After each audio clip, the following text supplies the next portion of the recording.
fucking with me every time I see your face. This is the Scott Gibson Show. Of course, I'm Scott Gibson. Who else would I fucking be? I mean, let's be honest.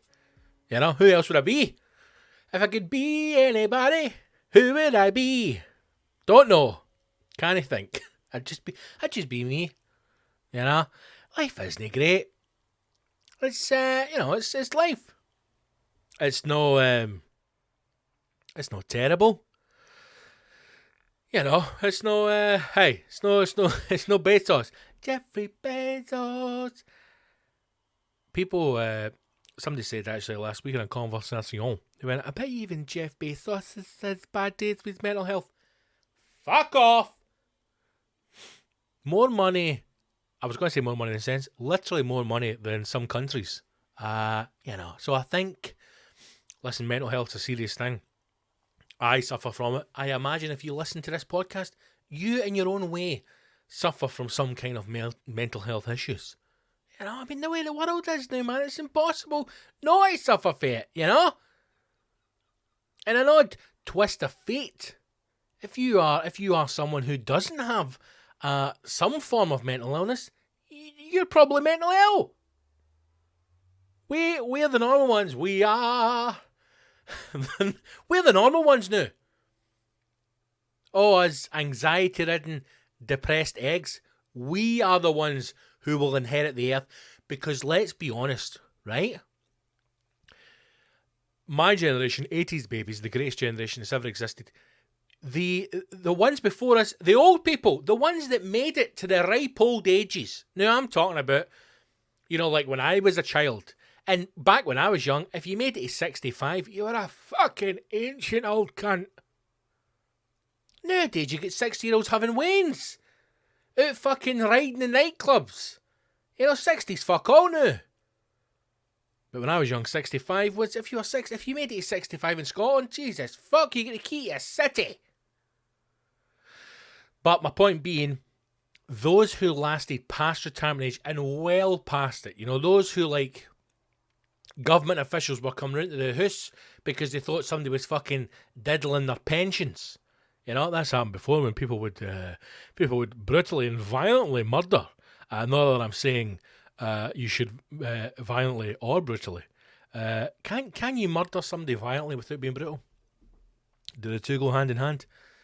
Let's turn that lamp off for a start.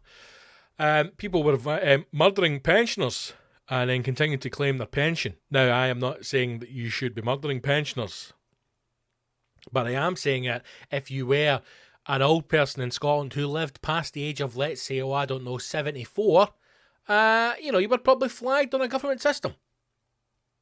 And they would have came round to see, are you indeed a living teabag, or are you in fact fertiliser in the back garden? My point being, though, that the vast majority of people who made it into their late 70s and 80s, dare I say 90s, from the old times, were bitter cunts. Angry, bitter bastards. Now, some of you might be listening going, my grandparents, Skibble, were lovely people full of joy and happiness. They went to church. They were involved in the coffee mornings. They fostered children. My grandmother would crochet small blankets for Filipino pygmies, and they were just really happy people until they died peacefully in their beds. And I would say that they are the exception to the rule, because every rule has exceptions. Every rule has exceptions, but my point being, the vast majority of people who used to live into an ripe old age, particularly in Scotland, possibly the rest of the United Kingdom, were bitter old cunts. Now, how do you tie that back to mental health? I don't know. We've gone down a bit of a cul-de-sac. I'm going to do a 3-point turn and turn this back around to the original conversation. Mental health is a hot potato once again. It's been spoken about left, right and centre. It's in the Olympics, for God's sake. Have I watched any Olympics? Have I fuck? Because it's boring. Right? It's boring. And if you don't agree that the Olympics is boring, have you seen the swimmer? Daly, Tomboy, the sexy wee twink? Knitting. Watching his sport, the sport he's in, probably knows the cunts. He knows the fuckers diving, swimming. He knows them. Cannonball. Also, not one person throws a cannonball in there, just for a laugh. I don't know how it works. I imagine they get 3 attempts, like most Olympic sports, and it's their highest scores over the 3 puts them through. So you're telling me if you fucking nail it on the first one, you go, I'm guaranteed through the next round, your next 2 dives are going to be cannonballs. Disgraceful. Anyway, he's fucking sitting knitting. Sitting knitting, watching it. What other sport, if you were an athlete, a team player, involved in the game, would you be sitting watching? And it's so fucking boring that you can sit and knit. And not only can you sit and knit, you're not going to be judged for it. You're going to be congratulated. That's how far we've come as a country. Rightly or wrongly, that a young gay man sitting knitting, watching swimming, is suddenly something that deserves a pat in the back. What the fuck is going on? If this is what the Olympics is serving up now, just cancel it. Just cancel it. Just end it. Who cares? Nobody cares. Just end it. I was reading today. Honestly, I haven't watched one bit of the Olympics, right? Now, you might be listening to this going, Gibble, you're wrong. There was an occasion in the fucking, the doodah, when the beep beep and the thingamabob, and oh my God, it was magical. I don't know. Right? And I don't care. This is the beauty of podcasting. This is the beauty of the modern world. I can pass broad, sweeping statements and opinions on things I know fuck all about. Haven't watched any of it. Haven't watched the running. I don't even know if the running's on yet. Right? Because when I think of the Olympics, I think track and field. That's it. I certainly don't think... I lie. Do you know what? I lie. I was flicking through the channels and a bit of the skateboarding come up, and can I just say this? It was fucking boring. It was fucking boring. There was any tricks. Somebody went over what looked like it looked to me like a speed bump. A speed bump. Is that the level we're at with the Olympics? This young woman, man, I don't know what they were. They all look the same. She had a baseball cap on and trainers. I don't know what she was, or he. Who knows? They were Japanese, I think. Or one of the other Asian countries. I don't know. That's how little I cared. Went over a speed bump. Jumped up onto something that looked like an old fucking bench you got in PE. And then jumped off. And then turned round. And the commentators were talking as if the cunt had just fucking done 3 somersaults in the air on fire and caught a pigeon mid-flight, and as they landed, the pigeon sang Rocket Man Felt and John and then flew off. That was the level of excitement that these commentators were giving. I'm going, am I watching something else? Because that was fucking garbage. Do I think that skateboarding and all the new stuff that's in the Olympics should be in there? No, I don't. I don't think football should be in there either. It's not an Olympic sport. Or rugby for that matter. Don't care. I can barely tolerate the fucking water stuff. Right? The rowing and the I can barely tolerate that. I don't even think I should be there, if I'm being honest. I'm going to be honest with you. I don't think I should be there. And I understand the arguments that the Olympic Committee, whoever the fuck they are having to think up new ways to engage a new audience in the hope that people will continue to get excited about the Olympics. And do you know what? See, if that is the case, just let it die, man. Just let it end. Just let it end. Where do we get this sense that everything must last forever? It doesn't have to. Things can end. Life will move on. If there is not skateboarding or BMXing or fucking canoeing or kayaking or whatever the fuck it is, if these things don't exist in the Olympics, they will still exist in life. No one fucking cares. I certainly don't care. What I would like to see is, I'd like to see the Olympic Committee making some aggressive changes to the Olympics. I'd like to see more extreme violence brought into the Olympics. I'd like to see an element of life and death brought into the Olympics. I'd like to see all those athletes who don't make the podium, I'd like to see them shot. Shot and killed. That's what I would like to see. If you finish 4th in the 100 metres, you get a bolt gun to the back of the neck. I would enjoy that and I would watch it. And I think that that's fair and reasonable. I don't think I'm being unreasonable. I don't think I'm being slightly out of touch. I know that I am laughing now, but I am deadly serious when I say athletes who don't win a medal should be shot and killed. They have been funded to the tits to get to that point. 4 years, at this point, 5 years of training funded by taxpayers' money. And I think after those 5 years of being funded and you still don't win a medal, I think you should be shot. And listen, there's always one or two, like I said earlier on with the whole fucking bitter grandparents, there's an exception to every rule. There was a news story out about some athlete who had to work a part-time job to fund himself. Great. Now, if they then win a gold medal, I would shoot the silver and bronze, because I would say not only is this fucker beating you, he also had to go and get a part-time job, so bang, bang, you're dead. Start bringing in some form of life and death, right? And if there's a loophole that they say they can't assassinate athletes, then bring animals in, okay? Have the 100-metre sprint. Once they get to the 20-metre mark, they release a cheetah or a lion, right? But you don't release the lion behind them. You release the lion at the finish line, so it's coming towards them, so it's a bit more exciting. Okay? Or, listen, sticking to what we know now, we're all fucking still dealing with COVID.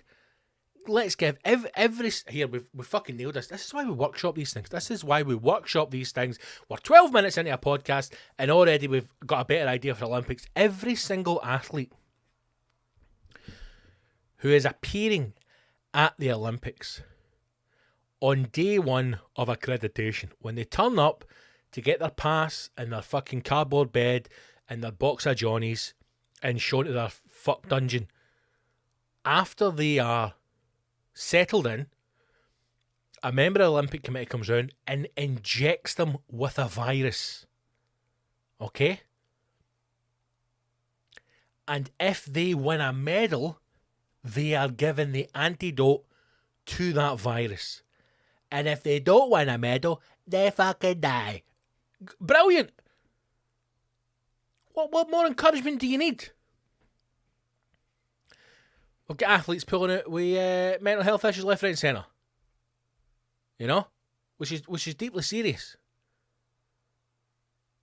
But then all of a sudden deciding to come back. I mean, there's question marks being raised. My issue has always been around, and we're going after one here. Listen, it wasn't even on my list. Olympics wasn't even on my list. Do you know what was on my list? Mangoes. We'll talk about that in a minute. COVID restrictions, vaccine passport, and a new highway the highway code changes for fucking cyclists. Olympics isn't even on it. But well, here we are, talking about Olympics. I have got a real problem with the funding that goes into the Olympics. I do. And I could be completely wrong, and I'm willing to listen to any arguments, discussions, concerns from either side. I would say this though, and hear me out.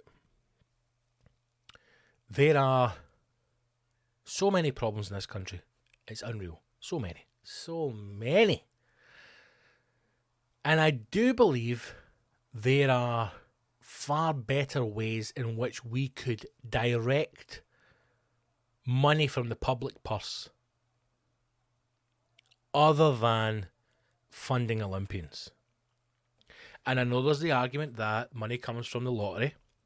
But again, I would say that that money that comes from the National Lottery could be spent in far better ways than funding Olympians. My other issue comes from when certain Olympians or certain Olympic athletes finish their career and go on to have extremely high-profile media careers, or they become very, very financially successful in the private sector. I do think there should be something in the Olympic contract that says if they hit a certain threshold, money has to be paid back. Just like your student loan, right? The argument for the student loan is that it is funding your future, and if you get to a certain threshold financially, you have to repay that loan. Now, obviously, we all know that it's really just a ball and chain around the ankle, so the Tory government can hold you responsible for decisions you made, like when you should be out buying books for your student loan, but you buy fucking 18 rounds at a pub and a lightsaber. Okay. I do think that anybody who is funded to train, to go to the Olympics, I do think that money should be paid back if they are able to.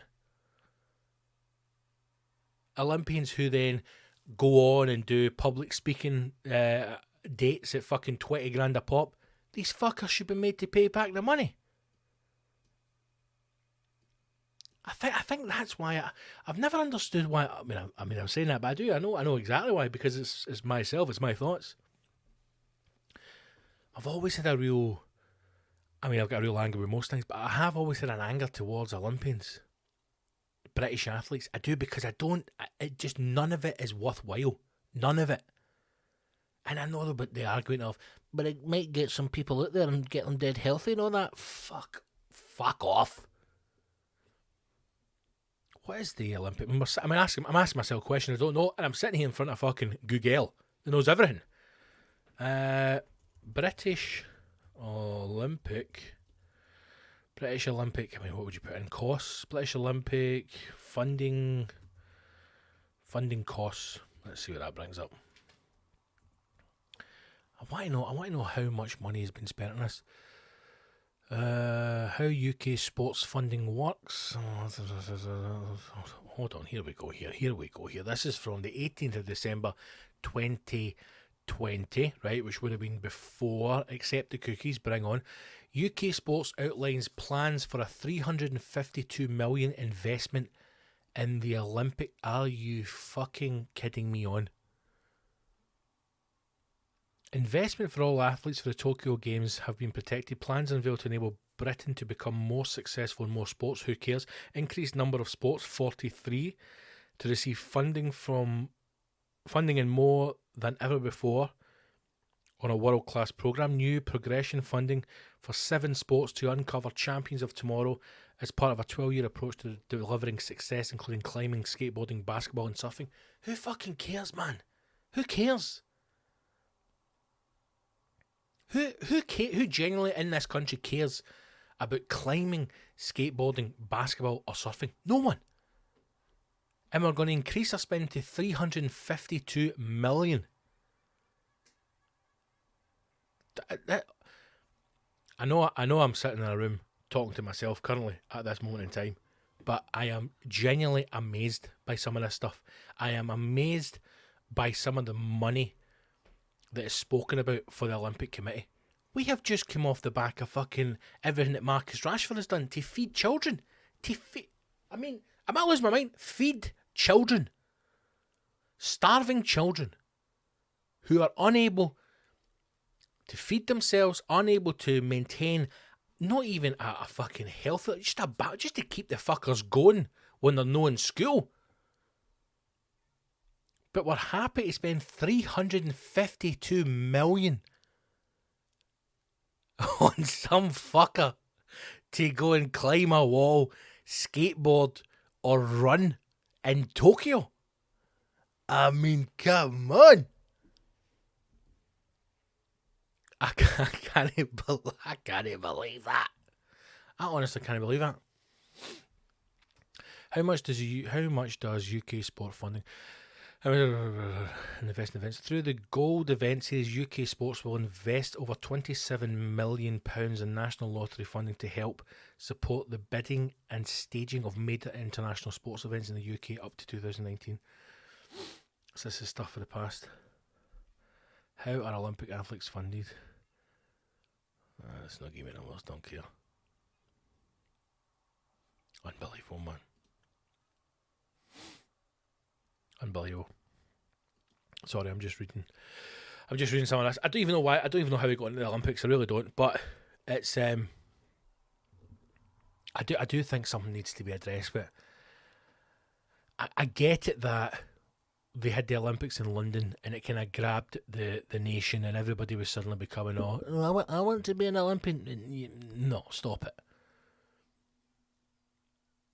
Is it odd that it feels as if everything that's happened with COVID, that nothing has changed in the sense of as soon as we are able to go back to kind of the old way of life or the old way of thinking, everything just returns to the way it was?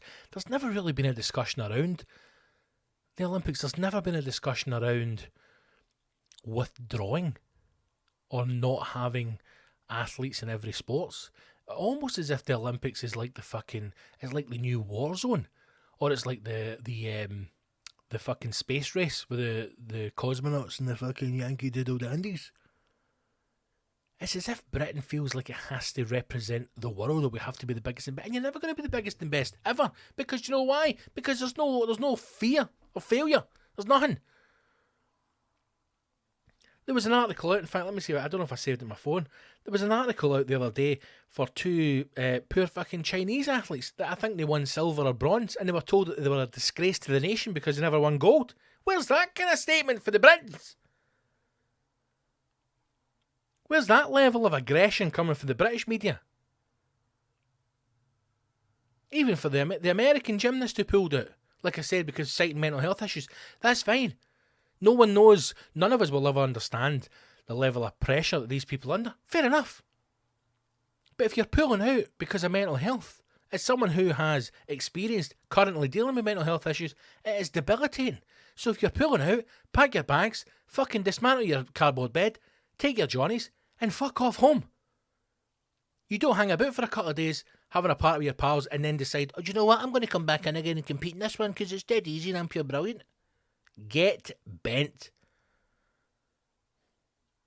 Where is this? Fuck, I never saved it. Why do I save shit and then don't save the things I want to talk about? I don't even know what competition it was in. I think it was gymnastics, but I don't know. But there was two Chinese athletes who basically didn't win gold, and they were told that they were a disgrace to their country. And I thought, they're fucking brutal, the Chinese, man. But that is why they've poisoned us all, and they're going to take over the world. I don't know if you've been watching them. I really don't. I don't know if you've watched the Olympics. I don't know if you're enjoying it. It certainly doesn't feel as if it should have gone ahead. It certainly feels as if they should have just cancelled it completely and moved on. Everything feels very rushed. Everything feels as if it's a sense of it has to have gone on because of COVID. It didn't need to go ahead. I don't think any of us really care. Even last year when they came out and said like the Tokyo Olympics has been postponed, I was like, I didn't even fucking know the Olympics was still going. The other thing that the Olympics is having as well is the amount of fucking protests that are happening. Jesus wept. You had civilians, the people of Tokyo. Japanese people were going mad. They didn't even want it. The fucking people who were hosting it didn't even want the Olympics, and we've got to get excited about it. Claire Balding flinging out sexual innuendos about some swimmer's fucking cock, third leg, whatever she called it. That's the level we're getting to. The biggest news stories to come from this Olympics is not people beating world records. It is not people competing. It's not fucking trans women weightlifters who can't lift the weight of a bag of fucking sugar. It is Claire Balding calling somebody's swimmer, that is a fucking fantastic third leg you've got there. Sorry, Claire. Oh, sorry, I meant your cock. What a fucking bobby on you. I mean, I'm not even going to go down. I'm not even going to discuss the transgender weightlifter, right? Because she's a fucking joke. But I tell you right now, my granny, I could dig my granny up and the woman could lift more than 67 kilograms. 60. See, when I saw the first trans weightlifter, when I saw a picture, it looks like Barry for EastEnders, right? But when I saw him, I thought, well, he's just going to fucking smash a gold medal and probably do 200 kilos more than the next woman. This is completely unfair. Certain sports, the way that male and female bodies are designed is different. There needs to be some kind of legislation for which trans athletes can compete in certain things, and then I find out the fucker can't even lift 67 kilos. Looks as if his snatch wasn't that tight. Nah, I mean, my man. So we have protests left, right, and centre. They have had... What's this one here? The International Olympic Committee, the IOC, is investigating an act of protest undertaken by Team USA athlete during a medal ceremony at the Tokyo Games on Saturday. That's Saturday just gone. And more demonstrations possible in the coming days. Raven Saunders, what a name. 25 US shot putter who won silver. Oh, you're lucky you survived the bolt gun. Raised her hands and crossed them in an X while posing for a photo on the medal podium. Moments later, US fencer... middle class, Modern race, put your teeth in, Scott, you can read a name, US fencer, race, Boden.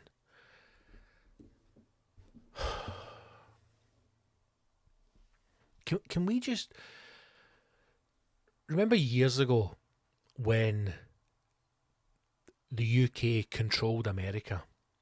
Right? And then America went a bit kind of mad, and they were fighting the Apaches and the Indians, and they got guns and stuff, and then they kind of had this decision, we want to be our own country and we're going to rise up. And they obviously had the Civil War, in which the Americans won. I would dare I even suggest, everything they've gone through with Trump, and even at this moment in time with Sleepy Joe Biden, who I actually think has died, and any public appearance is AI. I don't think the man's alive anymore. I think America is crying out. I think America is like a teenager who left home. The Civil War was a teenager at 16, 17, 18 who left home under a grey cloud. There was an argument with the parents being the UK, and they stormed off. They got their own flat in a really shitty bit of town. They dabbled with some drugs, they had a few parties, they thought they were independent, because occasionally they would wash their socks. But now I think America is at that stage where it really just wants to come home and get itself clean. It really just needs to come back home, apologise for the mistakes it's made, and allow the United Kingdom to just look after it again, to raise it, to clear its debt, teach you to dress properly again, how to use a knife and fork, how to talk properly, how to use the Queen's English, things like just sort it out, get it prepared for adulthood, and then let it go again. I think that, to me, that is what America is crying out for. Because when you start calling children Raven or Race, I mean, Race is an actual first name, R-A-C-E, Race. What's your name, mate? Race. I beg your pardon? Race. As in like a race. Yes, like a 100-metre sprint, like a race. Your parents called you Race. Yeah, they did, and this is my pal Raven. Raven. Raven's actually your first name. Yeah, it's not a nickname. No, it's my name. It's your surname, Saunders. Your name's Raven Saunders. Yep, that's right. Something needs to be done, man. Something needs to be done. I think America is crying out to be ruled. Maybe that's where we're at. Maybe that's where we are at. Maybe we need to get the empire back.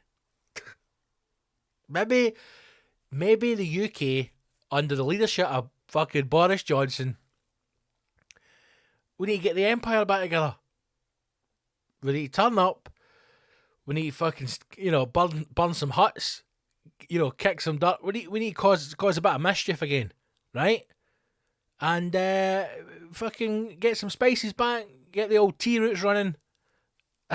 And fucking mix things up again. Maybe that's what we need. I do think America needs to come home. We need somebody to look after it for a wee bit. Fucking morons. I can't believe something's called Race Boden won bronze. Lucky. Survived. In the foil event, whatever that is, which took place in a separate venue. Of course it did. While accepting his medal, Boden appeared to flash a circled X on his hand. Oh, shaky. Saunders told the New York Times that a handful of Team USA athletes formed a plan over the past few weeks to use the X symbol as their way of protesting. Saunders named Boden, who has not commented publicly on the protest, as one of those athletes, but did not identify any others. US hammer thrower Gwen Berry has indicated that she will protest in Tokyo. Protests on a podium is a human right, Berry said in Times 100 interview. It is not for the IOC to decide. I mean, I think that if you, especially if you experience everything that's going on just now with the BLM movement and certainly the racism that's in not only America, but, you know, arguably every other fucking country in the world, especially in the UK. I mean, I would say that if you are in a position to, to make a statement or to protest it, especially something like, you know, the Olympics, then you probably should do it. You know, if you believe in a movement or have got any backbone, then you should do it. The argument then comes in, as I said, about funding things like that. If you are funded through a public purse and you are requested not to protest, then should your funding make? I don't know. It shouldn't stop you from doing it. I think if your decision to protest anything is based on financial gain or loss, then I think you're not true to the protest in the first place. But for someone like the IOC, and in particular the Tokyo Olympics, it's a different Olympics altogether, but the Tokyo Olympics, who have apparently come down hard on people protesting, they seem to have protests left, right and centre. In fact, there's the judo. I mean, the fucking judo, for God's sake, I forgot all about that. There's two fighters already have pulled out, that's what she said, pulled out of the Olympics, refusing to fight the Israeli competitor. Because of protest, this is their stance over protest of what's happening in Palestine. Let me get that news story up. Second judo fighter quits Tokyo Games rather than face Israeli competitor. 28-year-old... this is going to be a good one for names. Listen, I have always feared names. I've always feared names. See, whenever I was emceeing and it's like a new act night and I'd be reading names for the first time, I would just hope and pray that there wasn't any difficult names in it, because I would always get people's names wrong. 28-year-old Mohammed, that's easy, Ad-Dal Rasul. Let me read that again. 28-year-old Mohammed Ad-Rasul of Sudan didn't show up for his fight against Butbull. I beg your pardon? That can't be his name. That can't be his name. The Israeli fighter's called Butbull. Butbun. Butbull. No. Arscow. His name's Arscow. Butbull. 28-year-old Mohammed Ad-Dal of Sudan didn't show up for his fight against Butbull this morning, July 26, a few days ago, despite having weighed in on weight earlier on. Fethi Naroun of Algeria also dropped out of the Olympics last week due to the fact he may have to fight Butbull. While it appears as if he may be following Noureen's lead, Ad-Dal is yet to comment on why he withdrew himself from the fight. The International Jiu-Jitsu Federation and Sudanese Olympic officials are yet to give a statement on Ad-Rasul's withdrawal. Naroun, however, stated he dropped out as a way of protesting Israel's treatment of people in Palestine. The 30-year-old judo made the announcement alongside his coach last Thursday, July 22nd, telling an Algerian news channel he didn't want to get his hands dirty and therefore felt that dropping out of the Olympics was the right thing to do. Noureen continued, "We have worked hard to qualify for the Games, but the Palestine cause is bigger than all that. My position is consistent on the Palestine issue, and I reject normalisation, and if it costs me that absence from the Olympic Games, God will compensate." I mean, that's a real stance. That's a real statement. Removing yourself from it because, and I quote, you don't want to get your hands dirty, as a protest for how the Israelis have treated Palestine. Now, there could be an argument to say if you are a fucking mentalist jiu-jitsu, then you probably would want to get your hands dirty, i.e. if you had a chance to come up against the Israeli, go in there and kick fuck him. Get yourself disqualified for battering his face in, and then at the end go, well, that's my protest for the Palestinians. Meanwhile, Naroun's coach, Amir Biercliff, said on Friday, "We were not lucky with the draw. We got an Israeli opponent and that's why we had to retire. We made the right decision." Noureen was suspended by the International Judo Federation, the IJF, on Saturday the 24th. As a result, The Guardian branded Ben Keefe and Nourou's decision as in total opposition to its philosophy. Noreen was originally due to face Atabarazzo in the opening round of the men's 73 kilos. 73 kilos, the trans weightlifter couldn't lift you boys. Got the Mail Online, the victor of the fight will then face Butbull. Due to both dropping out, Butbull subsequently advanced to the round of 16 without a fight. He went on to be beaten by Canada's not got a problem with kicking fuck out Israel. Canada's Arthur Mageldon, however, who then advanced to one of the 2 bronze medal fights. There you go. Protest left, right, and centre, man. People no willing to fight Israeli competitors. People protesting on the podium. Tom Daley knitting. Trans fucking weightlifters that can't lift a bag of sugar. It's all happening. It is all happening. We weren't even going to talk about the fucking Olympics, and now we're 35 minutes in, and all we spoke about is the fucking Olympics. How do we go off on these tangents?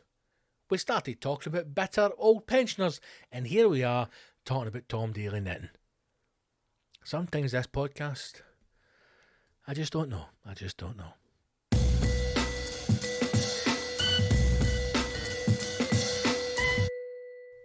Wee bit of COVID news, because it just wouldn't be a normal day without discussing COVID, would it? Good news and bad news. Good news, record number of deaths. That's right, baby, we're back. 138 deaths recorded on Tuesday, which was the 3rd of August. Highest since the middle of March. Confirmed cases are also up. So, good to know. If you had 138 deaths on your bingo card, congratulations, you've won a box of Ferrero Rocher. Other good news, Sturgeon's, she's gone full lockdown, full ease, full lift, whatever you want to call it. She's basically had enough. And all restrictions are set to be lifted in Scotland. Now, I'll be honest with you, I don't know what restrictions are left, but they're all meant to be lifted. I, for one, and I'll say it, I want the masks to go. I'm done with the masks now. Fed up with it. Too many times I'm forgetting to take it in a shop, and then I've got to go back to the car and get a mask and then go back at the shop. It's happened too many times. I'm just done with it. I'll still wear it if I have to, of course. I'm not going to rock the boat. I'm just saying I'm done. I'm annoyed. I don't like the fact that if I walk to a restaurant or a cafe, I need to put my mask on to walk through the front door and then I take my mask off. I don't like that. You know? And I'm just done with it. But we'll see. I imagine masks will be here for quite some time yet. I can fully imagine that masks is just part of life now. You know? I don't agree with it. I don't like it. But hey, I'll do what I'm told. This article from the Metro, our good friends at the shite newspaper, the Metro, free for a reason. Scotland to lift COVID lockdown on Monday and end level systems. I believe this will be obviously Monday coming. Rather than Monday just gone. Scotland will remove most of its remaining coronavirus restrictions from Monday, as being confirmed. First Minister Nicola Sturgeon told a meeting of MSPs today the country will end the use of its level system from Monday, as was previously planned. While outlining how Scotland would move forward in the pandemic, Ms Sturgeon warned the pandemic is not over. She said this change is significant and hard-earned. The sacrifices everyone has made over the past year and a half can never be overstated. However, while the move will restore a substantial degree of normality, it is important to be clear that it does not signal the end of the pandemic or a return to life exactly as we knew it before COVID struck. Declaring freedom from or victory over this virus is premature. The harm the virus can do, including through the impact of long COVID, should not be underestimated. Long COVID is a new thing. Long COVID is the new thing, and I don't really know if people are. Obviously, I mean, there's only so much research can be done, but I don't think enough people are aware of. I don't think enough of us are aware of how that impacts people and just how much if someone is suffering from this long COVID, how debilitating it can be. I also don't think that we are fully aware of how the vaccines work. Because in my naivety, I can understood it as if you are double vaccinated, then there is no way that you can carry the virus or pass it on. But that seems to be incorrect. You can still contract the virus if you have both vaccines, but your chance of hospitalisation from the virus is dramatically reduced. And your chance of death, if you've been double vaccinated, is now almost non-existent. But you can still pass the virus on. So you could have both vaccines like myself, get the virus, show no symptoms, pass it on, that person died. And now they're discussing a booster jag. They were going to get a third vaccine. And the third vaccine has to be a different vaccine from the vaccine that you received. Why? It's all mad now. And then obviously the discussion as well around the COVID passports. If I'm being honest with you, I don't really have an issue with it. I really don't. I've never really had an issue with these things at all. There was discussions around ID passports when I was a bit younger as well, maybe like 18, 19, 20, around about that time. And even then I thought it wasn't a particularly bad idea. Having all of your information available on one card, I didn't think that was a bad thing. The fact that I have 2 bank cards, 2 credit cards, I have a passport, I have a driver's license, I have got a card which says I'm an organ donor. What else have I got in here? That's pretty much it, innit? Organ donor card, driver's license, credit cards, bank cards, business bank card. Obviously I don't carry my passport with me, but I have a passport. I mean, it's 2021, for God's sake. That the idea that all of that vital information should exist on one central thing, I don't think that's a bad or a difficult idea to get your head around. And I know that people are, but Gibbo, that means that they've got all your information. What do you think's going to happen, man? The government's too busy out fucking murdering Waynes and killing Russian billionaires. Do you think for a second that they're going to come round to your council house and fucking front you up for some crime? They don't care. This idea that the government wants to kill you, it's nonsense, man. Oh, this is all comes from fucking mad lefties writing for The Guardian and weird fucking films that you find on a dodgy stick. It's not real. The government don't want to kill you, but they don't care if you die. And that is a very different thing. That's what people need to understand about the Tories. It's not that they want to kill you, it's that they don't care if you die. And that is two completely different ways of thinking. They want you to live. They want you working. They need people to clean their houses, for God's sake, to drive the rent boys to the hotels, to bring them room service, to fucking clean the hotels, to bury the rent boys when they're finished with them. They need people to do that, and that's where we come in. But Boris Johnson and his mad cronies, they don't want to kill you, but they don't care if you die. So please remember that, England, when you go to vote next time. That would be my party political broadcast. And now a party political broadcast from the Independent People's Republic of Gibson. How you doing, team? Alright, listen, I'm not saying vote for me in this election because I'm not actually running. What I'm saying for is, didn't vote for the Tories, know what I mean? Because here's the thing, they're not trying to kill you, right? They just don't care if you die. Okay? So, get out there and vote. All the best. Cheery bye now. I guarantee you, the Tory party could run a campaign with Jacob Rees-Mogg coming out of one of his many fucking multi-room mansions, one of his castles, have all his creepy wee fucking haunted children stand in front of him. And he go, hello, I'm Jacob Rees-Mogg from the Conservative Party. We're not trying to kill you. We just don't care if you live or die. Vote Conservative. And the English will still vote Conservative.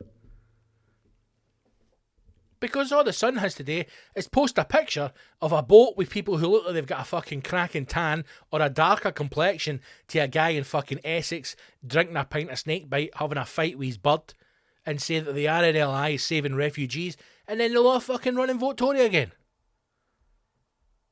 It's simple. But restrictions have been lifted in Scotland. There are a few companies now have come out and said that if people are not double vaccinated, they might. I mean, nobody has gone as far to say yet that someone will lose their job. But I know that there was an IT or a telecoms company, that Piccolo Plumbers, who he seems to get his snib and everything. In fact, did I have an article up on it here? Here we go. British company. So, from what I understand is that no one has been fired yet or lost their job, but there are businesses saying if you are not double vaccinated, we will not employ you. Now, will they go a step further and terminate people's contracts if they don't have the vaccines? I don't know. This is from the Financial Times, believe it or not, and I think this might actually be the very first time that we've read an article from the FT on this podcast. Good God. Maybe we'll be getting sponsored by some highbrow businesses next. I highly fucking doubt it. British companies are looking to draw up a no jab, no job. I like it. Contract for employees. As the government admits that it was up to businesses if they wanted workers or customers to hold coronavirus vaccination passports. That's an interesting thing there as well about workers and or customers, because I do think the current government that we have in the UK, in the sense of Westminster with Boris Johnson, the Conservative, they are very good at not making any decisions, but making it seem as if they are making decisions. For example, things like the COVID passport. They will put it out in the media that it's something that's been considered or spoken about, knowing fine well that they will never go through with it. And in the end, forcing individual customers or individual businesses to make that decision, which leads to ultimate chaos. Because in essence, you want a government is there to govern. You want to be governed by your leaders, by your elected leaders. And it's something as big as COVID and the discussion around passports, still no decision is made. So then you're going to get to a situation where there may be, for example, sports teams, holidays, nightclubs, bars, restaurants, all having completely different rules and regulations around COVID vaccines and a possible passport. There's already been a discussion about if you don't have both vaccines, you might not be allowed into sporting events, football matches. You might not be able to go to nightclubs. There are other nightclubs who have now turned around and says that you don't have to have both vaccines to come to the nightclub. There may be travel agents, there may be hotels who request or don't request. How would you know? It's going to throw everything up into the air. There's also businesses out there as well who are now incentivising people being given the vaccine. So they're saying to them, we may increase salaries or we may offer you benefits and bonuses if you have both vaccines. This is becoming even more of a disaster than it was at the start. Law firms said companies ranging from UK care home operators to large multinational groups were considering employment contracts requiring new and existing staff to have vaccinations once Britain's adult population has been offered jabs. Bojangles, Prime Minister, has said the government will not introduce domestic vaccine passports, an idea that raises many moral and legal issues. But on Tuesday, the vaccine minister acknowledged that some companies might press ahead with their own schemes. The vaccine minister said it's up to businesses what they do, but we don't yet have the evidence of the effect of vaccines on transmission. The minister told the BBC he had previously warned that the use of domestic vaccine passports would be wrong. Ministers are deeply uneasy because they fear that such passports could lead to discrimination amongst people who cannot or will not receive a COVID-19 jab. They want to avoid any impression that people are being coerced into getting a vaccine. I mean, I would imagine if you are a young person or an old person, you know, or someone who's just listen, I imagine if you are a person and you are unsure or you have genuine concerns about getting the vaccine. I don't have any concerns about it.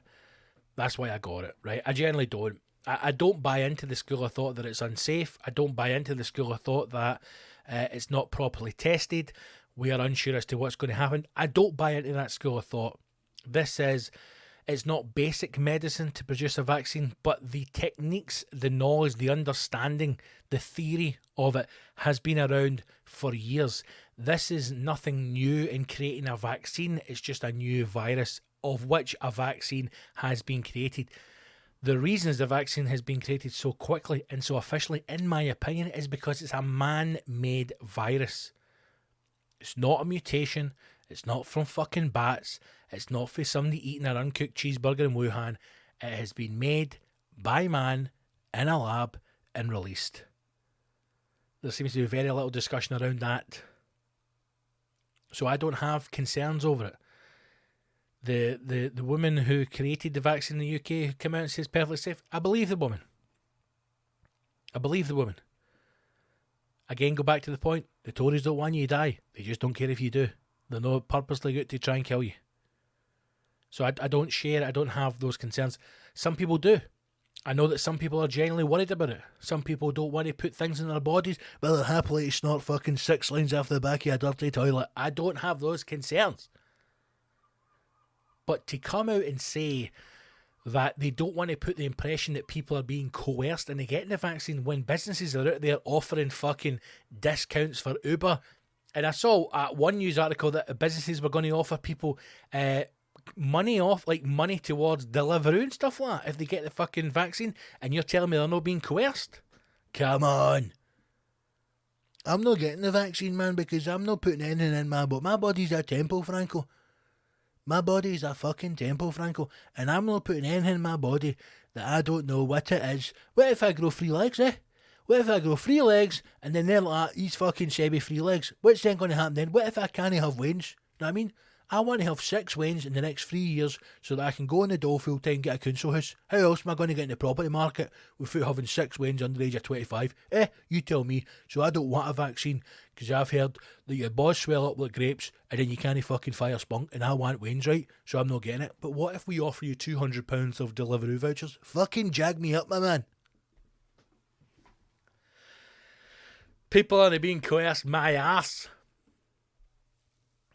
The government is not planning to outlaw the use of domestic vaccine passports by companies, so again, no making any decision. But officials expect the use of such documents to be tested in the courts. Companies must ensure their business practices are legal and don't discriminate against customers or employees, said one government official.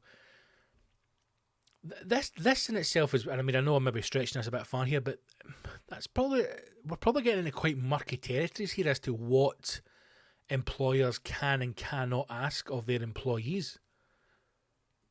I mean, if the government is unwilling to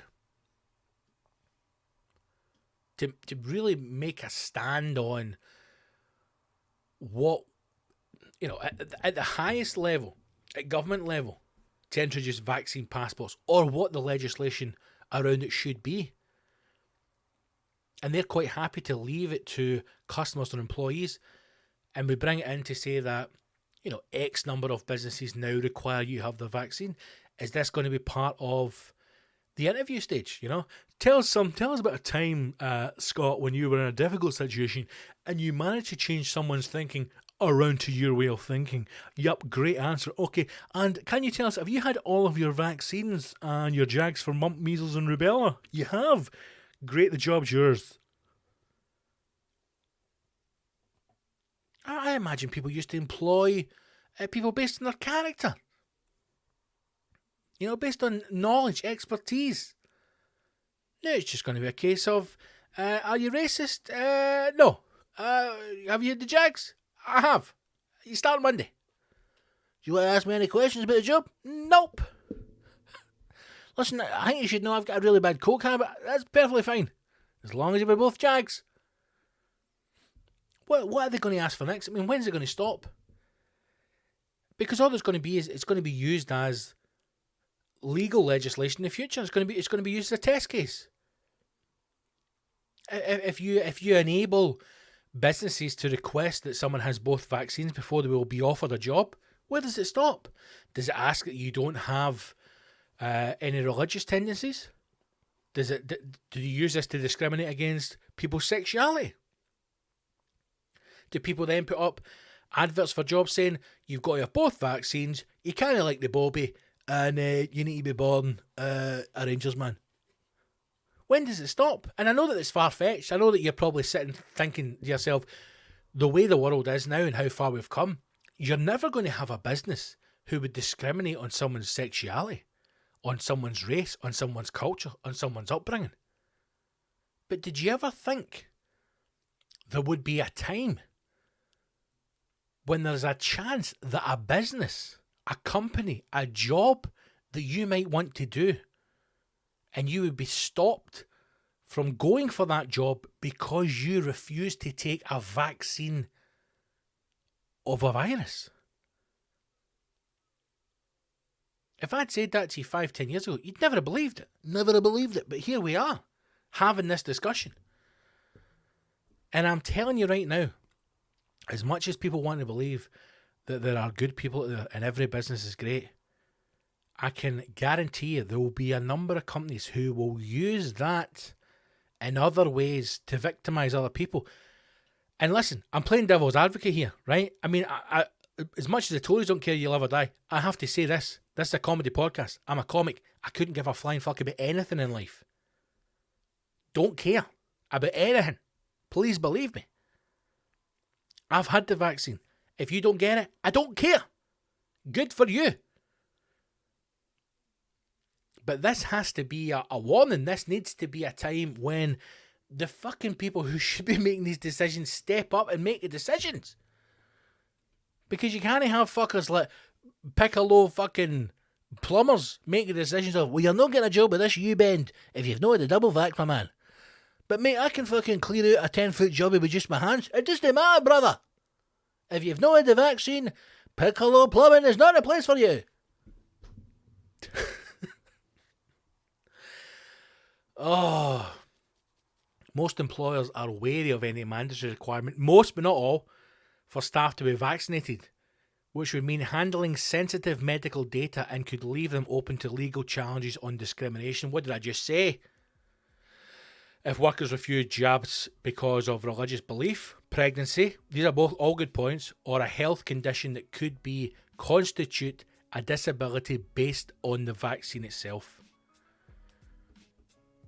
I mean, this is everything I just said. These are all talking points that need to be considered. The music's playing, team. We've come to the end. We've come to the end of another exciting podcast. You've been listening to News Round. I've been your host, Fiona Bruce. We didn't even talk about mangoes.